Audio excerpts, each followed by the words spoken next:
To you. Today is Tuesday, 21st of July, 2026. My name is Francisco Gaffney, and this is my daily streaming all about governance, risk, compliance, and advisory boards. Now, here's a model again. Yesterday, I opened the week with the full advisory board operating system. Is the model that we have here. Now, a quick recap of what we are doing this week. This week, a focus is on the value creation. So, how to employ the system, the advisory board system, from that perspective. So, how it can help bring light where the company is drifting, spot accidental scaling, right? Build a capital stack that supports growth and put the systems as operating controls and receivers.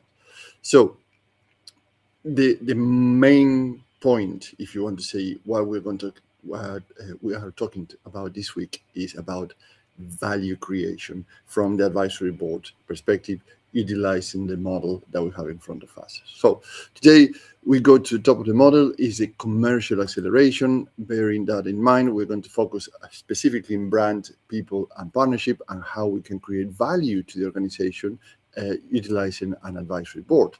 So scale is where many businesses create the first hidden risk.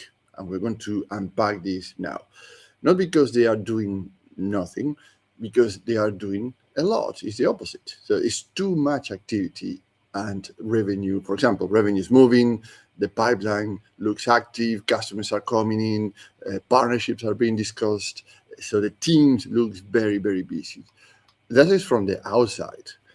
That looks like growth, right? So it's a lot of things happening and everybody's very happy. But here's the risk. The business may be scaling motion, not value, right? So you might see revenue, you might see activity, you might see flashy PR communications, but where's the value creation and all that? And let's take a look at three problems with this. Number one is that scale is judged by, as we mentioned, movement, not quality. So the board sees a bigger pipe. On the board, I can see it could be you, the founder, or your executive team, or the non-executive directors. What they see is a bigger pipeline, more proposals, more customers, and more activity. But it does not always ask which part of that growth the business should steal back if the market tightens next quarter, right? So it might be a lot of movement, but actually, which is the one that actually creates a value in the long term. Second problem is that weak visibility gets punished late, not right away, but late. So the board, yourself as a founder, the executive team thinks the top line is strong. Then the contract delays, order slippage, margin pressures, or working capital strains appears. So the warning signs were already there, but nobody had forced revenue quality into the board conversation early enough, or into your management conversations, or into your forecasting conversation, right? Problem number three is that the stress does not stay inside sales. So people say, we close the contract, we send the invoice, done. Unfortunately, a poor growth mix hits delivery, cash, people, controls, reputation. So it's not what happened after the sales is closed, it's what happened afterwards. One bad customer type can drain the whole team, I mean the whole organization. One weak channel can create volume without control. So you have a high volume but a very little revenue booking. One fuzzy offer can make every sale feel custom, like once you set a certain precedence, not externally for the customer, internally, then we start creating a chain of personalization and adaptations that actually unbalance the whole team after the sales is closed. Now, I have an image for you because I want to represent this how it looks like. This is the image. When you're moving in this kind of environment, this is what's happening. What is happening is that it's like driving faster with a cracked windscreen. So the car, or a shattered windscreen. So the car is moving, right? When you're slow, you can see what's going on. You have a perception. You still have visibility, but the view ahead is quite poor. Now, if you start to accelerate and start to get very fast, because you say, well, growing, we are making bigger, we are invoicing late, but your vision still with this windscreen that is shattered, the faster you go, the more dangerous the poor visibility becomes for your organization. So you have to be careful when you are accelerating, because if you have a poor visibility of what's going on, it could be quite dangerous for your organization, right? So I thought that this little example will make a good idea. Now, let's continue with, as a board advisor, what I would propose to consider in these cases. Number one is break growth into quality, right? So do not only ask, are we growing? Ask which customers are worth backing, which offers create good margins, which channels convert cleanly, which partnerships improve reach without creating chaos, right? So which work should be stopped taking even if it adds revenue. And this is a very hard call, but you have to do it, because sometimes the big volume with the low value actually doesn't help. It creates more problems.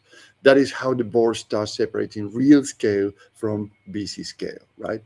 The second thing that I suggest is test the assets around the revenue line. So in the advisory board operating system, scale connects to brand, people, and partnership. So the brand tells you the market why you are choosing, right? So that's your branding. That's your capacity to express to the market what is your proposal, what is your product, your services, etc. But the people turn demand into delivery, so they make these communications or this offer into a revenue through the sales process and invoicing. And if you have a distribution channel, partnerships, that helps you reach further without building everything yourself. And this is an interesting story from Sage, that they forecast that I think 93% of their revenues, the global revenues, are coming from distribution, from partnerships. That tells you that actually this is a company that is a public company that decided to grow through distribution, through channel, through partnerships, meaning that actually the pressure, inside pressure for the teams is exhausted, or the capacity is exhausted, or it might have more capacity, but which is more stable and more de-risked, having a bigger team inside sales team or through the distribution and partnerships. I think the distribution and partnership is a very good idea, because it creates you so much optionality, so much diversified distribution channels in terms of sales, services, maintenance, renewals, etc., that actually makes sense for this organization to aspire or plan to 93% of the revenue. I think that 2027 is the target year to achieve this. So, in other words, if the message is moody, sales depend on heroic people, or partners bring volume without discipline, the business does not have a scale engine. It has a dependency problem, right? And the third suggestion is make predictability part of the scale conversation earlier. So one forecast, this is back to the shutter windscreen. So have one forecast, one definition of pipe health, the pipeline health, one agreed view of pricing power, one view of the conversion slippage, one view of the churn exposure, one view of the cash timing. When you have these one views, then you can easily see what's coming next, rather than have three different things in front of you that you can see what's going on next. That's why when you accelerate, you have a blur vision of the road ahead. This is where the advisory boards help, because they are not trapped inside internal habits, right? They can see things like growth is real, right? They can see that, but the quality is not clear enough. And you say, well, but what do you mean with that? And then the exercise starts.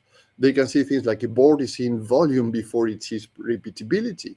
So if you have a single event sales all the year round, where's the repeatability of that? And that is also an issue, because actually the predictability of the revenue is quite fragile. So the partnerships might are creating activity. That's the board what will say, well, so the partners are creating activity, but it's not yet controlled scale, because actually everybody's doing whatever they want. It's bad way to say, but actually it seems that everybody have their own ideas about what they are doing, and that is not a good idea either.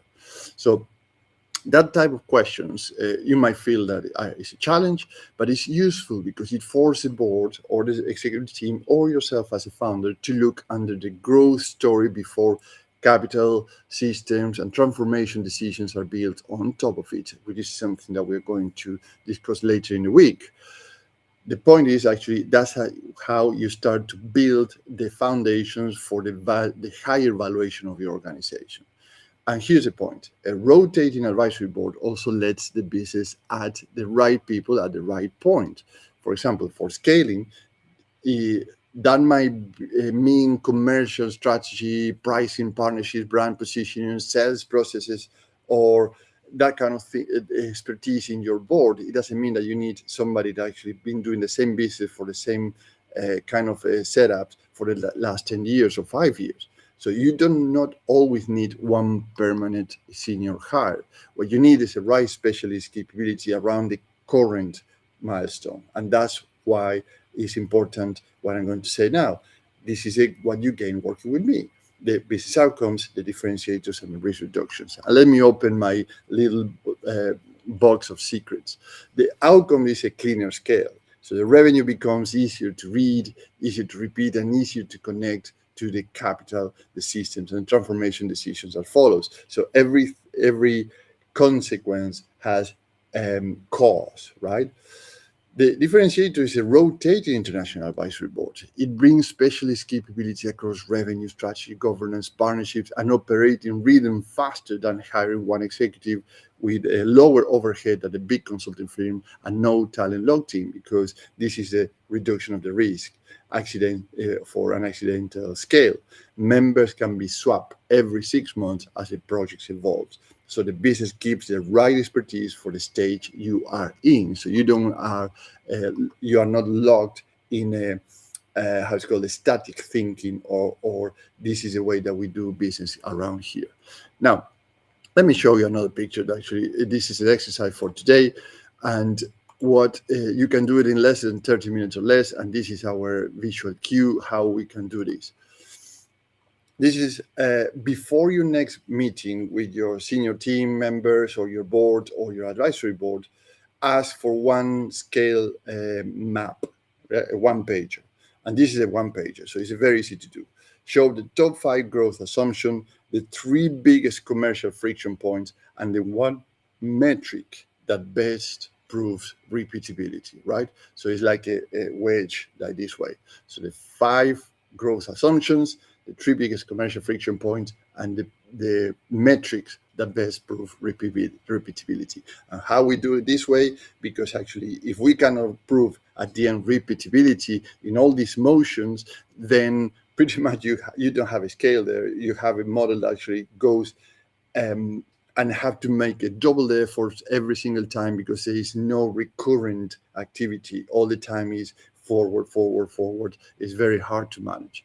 So if the metric is missing, so the growth story is not ready yet. Pretty much you are doing a lot of effort, a lot of noise, but unfortunately is not a scale in the business. So let's pause it here for today and reconvene tomorrow, because tomorrow we are going to move to the right side of the advisory board operating system, which is predictability. And I will show you why a good commercial story still breaks down when debt, equity, and control evolve by accident instead of design. And here's a key word: design. You have to design the destination of your organization.